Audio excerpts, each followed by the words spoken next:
অনুষ্ঠানে এই বাচ্চাগুলিকে যে প্রতিষ্ঠান যারা আছে আসলে যারা শিক্ষকরা আছেন ওনারা সর্বোচ্চ চেষ্টা করেছেন। এখন একটা দীর্ঘ বিরতি, এই দীর্ঘ বিরতিতে টোটালটাই থাকে আপনাদের কাছে। আমরা এখন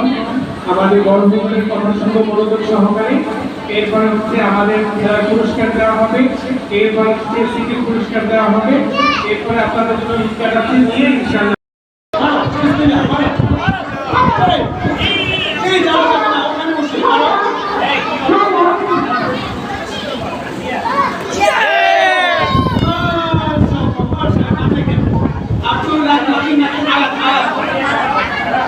মার্শাল বন্ধু নাই এখানে দাঁড়ান আপনি গাড়ির সামনে আসা যাবে রেডি যখন আমি রেডি করবো তখন মারবেন